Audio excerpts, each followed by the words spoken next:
গণভোট আইন অনুযায়ী হ্যাঁ ভোটের পক্ষে প্রচারণা চালাতে পারে না সরকার। এতে কেবল সরকার নয়, প্রশ্ন উঠতে পারে ইসির নিরপেক্ষতা নিয়েও।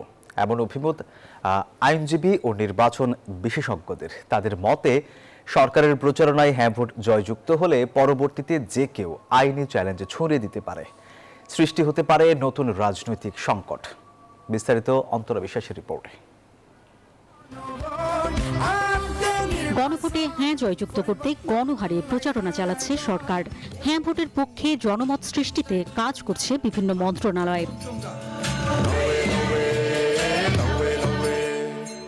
গণভোটে হ্যাঁতে সিল দিতে ৮ বিভাগের জন্য ৮টি গান তৈরি করেছে সংস্কৃতি মন্ত্রণালয়। কেবল বাংলা ভাষাতেই নয়, বিভিন্ন আদিবাসী সম্প্রদায়ের ভাষাতেও গান তৈরি করে প্রচারণা চালাচ্ছে তারা। এছাড়াও বিভিন্ন ভিডিওর মাধ্যমে জুলাই যোদ্ধা ও নিহতদের পরিবারের সদস্যদের দিয়ে গণভোটে হ্যাঁ সিল দিতে বলিয়ে প্রচারণা চালাচ্ছে অন্তর্বর্তী সরকার। এছাড়াও হ্যাঁ ভোটের প্রচারণায় ২২ ডিসেম্বর থেকে দেশ জুড়ে ছেড়েছে ভোটের গাড়ি। এই গাড়ি যাবে ৬৪ জেলায়, ৩০০ উপজেলায়। গড়ে উঠবে নতুন বাংলাদেশ।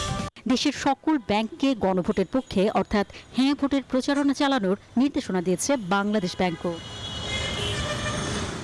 এখন প্রশ্ন হচ্ছে, কোন সরকার হ্যাঁ ভোটে সিল দিতে বলতে পারে কিনা?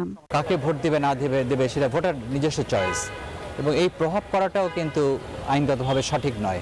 ফলে আমি মনে করি একজন আইনজীবী হিসেবে যে সরকারের পক্ষ থেকে এই হ্যাঁ ভোটকে দেওয়ার জন্য যে প্রচারণা, সেটা প্রত্যক্ষভাবে এটা সঠিক নয় আইনগতভাবে। সরকারিভাবে যে কোনো প্রচারণা ডাইরেক্টলি বা ইনডাইরেক্টলি যা ভোটকে প্রভাবিত করতে পারে, সেখান থেকে সরকারের বিরত থাকা প্রয়োজন।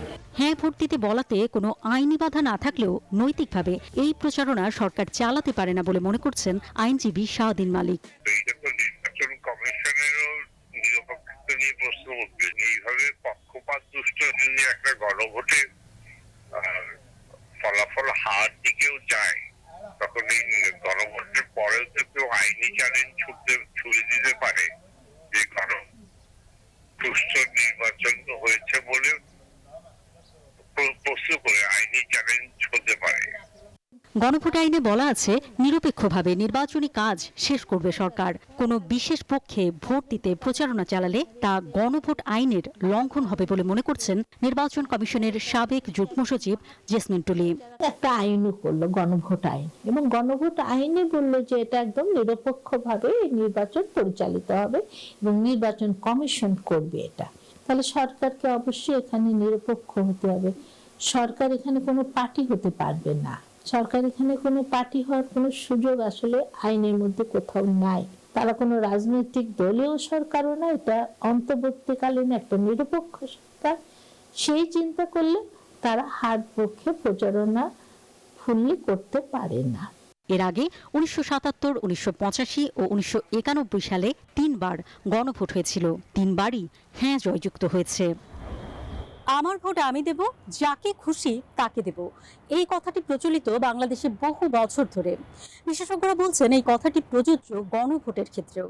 কেউ চাইলে হ্যাঁ ভোট দেবেন, কেউ চাইলে না, কিন্তু সেক্ষেত্রে কাউকে বাধ্য বা প্ররোচিত করা যাবে না।